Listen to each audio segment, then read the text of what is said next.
नमस्कार दोस्तों, साल 2005 में एक बड़ी पॉपुलर हॉलीवुड फिल्म रिलीज हुई थी, द एक्सॉर्सिज्म ऑफ एमिली रोज।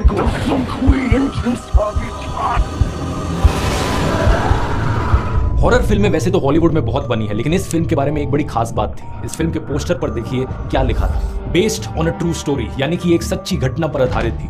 यह आधारित थी एनालिस मिशेल की कहानी पर। दुनिया के इतिहास में एक्सॉर्सिज्म की one of the most famous घटना। एनालिस मिशेल ये लड़की थी जिसका जन्म हुआ था साल 1952 में वेस्ट जर्मनी में। जब ये 16 साल की थी, एक दिन स्कूल में ये अचानक से बेहोश हो जाती है। इसके दोस्त बताते हैं कि जब ये बेहोश हुई तो ये 1-2 मिनट के लिए बड़ी ही अजीब सी ट्रांस लाइक स्टेट में थी। उस शाम को जब वो अपने घर वापस लौटी और अपने कमरे में सोने गई तो रात में अचानक से उसकी नींद खुलती है और वो कहती है कि उसे ऐसा लगा कि बॉडी के ऊपर एक बहुत ही हैवी सी फीलिंग आ रही है। बिस्तर पर देखती है तो पता चलता है कि उसने पेशाब कर दिया था रात। लेकिन फिर अगले कई हफ्तों महीनों तक कुछ नहीं होता, अंटिल 1 साल बाद एक बार फिर से ऐसा ही इंसिडेंट होता है और इस बार एनालिस के पेरेंट्स को लगता है कि उसे डॉक्टर को दिखा देना चाहिए। द सन अखबार ने रिपोर्ट किया कि जब पेरेंट्स डॉक्टर के पास गए तो ना तो डॉक्टर को ना ही न्यूरोलॉजिस्ट को कुछ भी गलत मिला एनालिस में।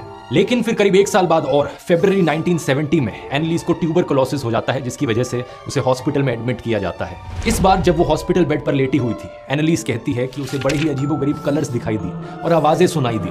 डॉक्टर ने कहा कि इसे टेम्पोरल लोब एपिलेप्सी है, जिसकी वजह से इसे सीजर्स हो रहे हैं। अब वैसे तो ये कोई इतनी रेयर बीमारी नहीं है, दुनिया भर में 50 मिलियन से ज्यादा लोग इससे सफर करते हैं, लेकिन एनालिस का केस काफी अनोखा था।